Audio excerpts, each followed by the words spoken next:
the set of Gladiator would have been an amazing family vacation. It sure was. And, I've had kids of all ages, so they got to be on set on, some of them got on to one and some of them on the second one. And summer break's just a few days away. We should do something.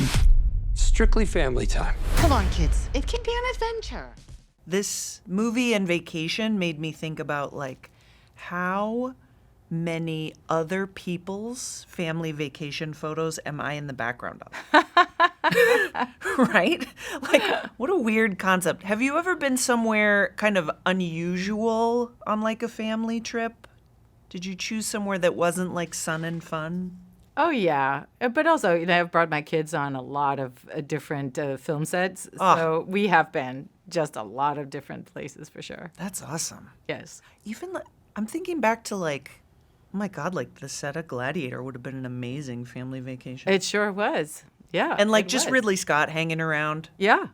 Yeah. And I've had kids of all ages, so they got to be on set on, some of them got on to one and some of them on the second one. Amazing. Yeah. Oh my God. And it's always the hand through the field of wheat. Every Yes. time. Now that's a vacation. Oh, yeah.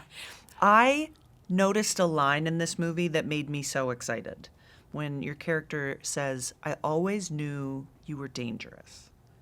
But your smile and like the knowing.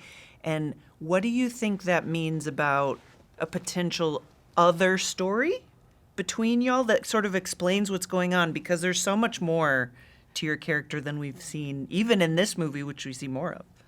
That's right. Already from the first one, I always knew they wanted to build it out as a franchise, and I also always knew that they were going to build out Becca as well. And so we've talked a lot, since that time about that backstory, and we just have like all of these really exciting ideas for that, and I certainly hope we get to explore those because that would be so much fun. Yeah, it would be awesome because, Yes. I mean, when you get to see more of what Becca's dealing with and Yeah. her vibe, Yeah. I'm like, yeah. Is there sort of a secret thing in this movie that you're very proud of that maybe audiences might not even know?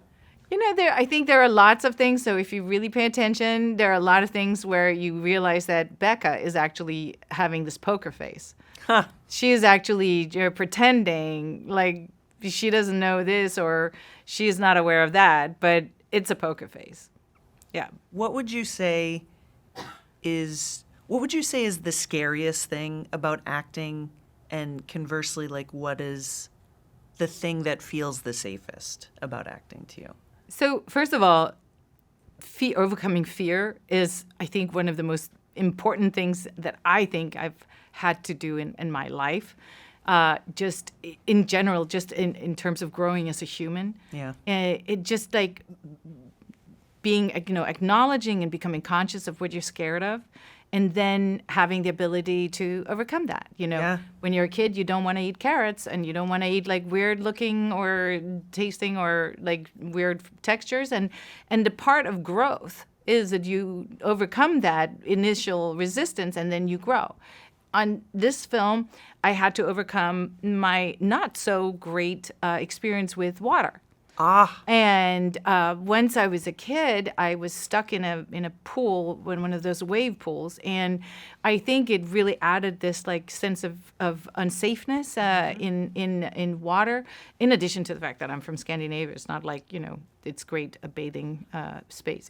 So for me, I have a lot of scenes in water here, and I had to look like a really expert swimmer, and I was worried, of course, can I sell that? And this is the great thing about doing my job is that you get to learn all of these things. And what you have to do again and again is to set aside fear that you may not know how to do this, or you may not feel comfortable diving, free diving for without anything for 10 minutes, and realize that the film itself provides a safe place for you to learn and overcome your fear. And by the way, you both are sexy underwater couples on film now. Thank you. Yes.